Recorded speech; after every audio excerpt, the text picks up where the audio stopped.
दिनांक 8 अप्रैल 2025 को थाना खलीलाबाद पर लगभग प्रातः 8:30 बजे सूचना प्राप्त हुई। यहाँ सन्स हॉस्पिटल है टेमा रहमत पे। यहाँ पे एक लड़की जिसका नाम ममता चौधरी है, उम्र लगभग 23 साल है। इसकी मृत अवस्था में उसकी बॉडी पड़ी हुई है। तत्काल उस सूचना पे एसएचओ मौके पहुंचे, फिर सीओ पहुंचे, एडिशनल एसपी। मेरे द्वारा भी फिर घटना स्थल का निरीक्षण किया गया। फील्ड यूनिट भी वहाँ पे आई, सारे साथ संकलन किए गए। परिवार वाले बहुत ज़्यादा अग्रेसिव थे। उनके आशंका थी कि जो मृतका है इसके साथ कोई अनहोनी घटना घटित हुई है, इसकी नेचुरल डेथ नहीं है, इसको हत्या इसके साथ कारित की गई है। सूचना पे तत्काल फैमिली को कन्विंस करते हुए बॉडी को पोस्टमार्टम हेतु मॉर्चरी भेजा गया। पोस्टमार्टम में हमने ये इंश्योर किया कि पूरी पोस्टमार्टम की कार्रवाई वीडियोग्राफी के साथ होगी।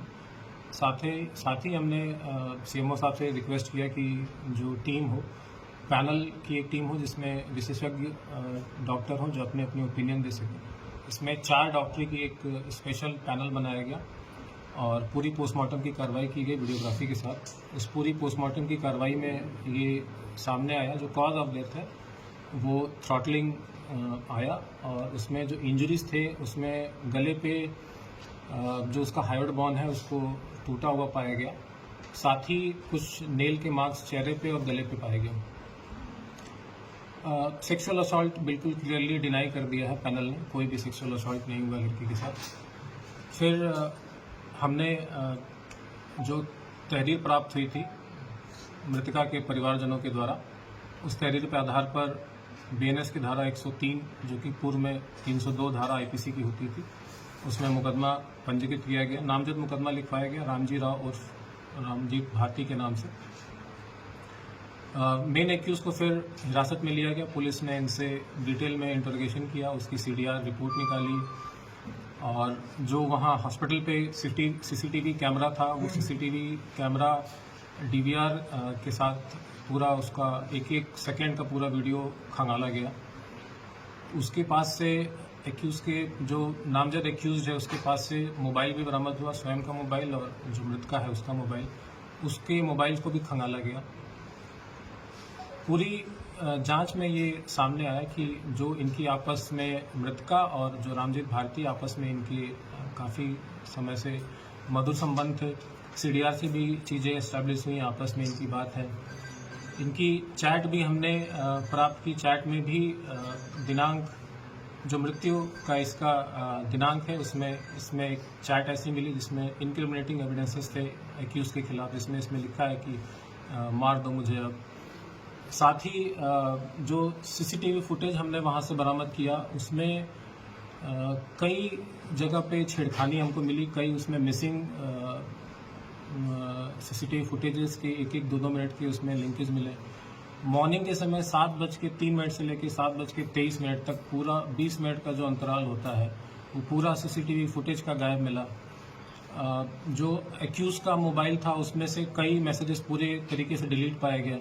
तो ये सारे चीज़ें बहुत ही ज़्यादा इंक्रिमिनेटिंग थी एक्यूज के खिलाफ। फिर एक्यूज से भी इसके संबंध में जब गहनता से पूछताछ की गई, एक्यूज ने अपनी पूरी घटना कैसे उसने कारित की उसने बताया कि दिनांक 7 अप्रैल यानी घटना की पूर्व रात्रि में लगभग 8 से 9 के बीच में इसके बीच में और मृतका के बीच में अल्टरकेशन हुए थे छत के ऊपर। लगभग 16 से 17 मिनट तक ये लोग छत पे रहे।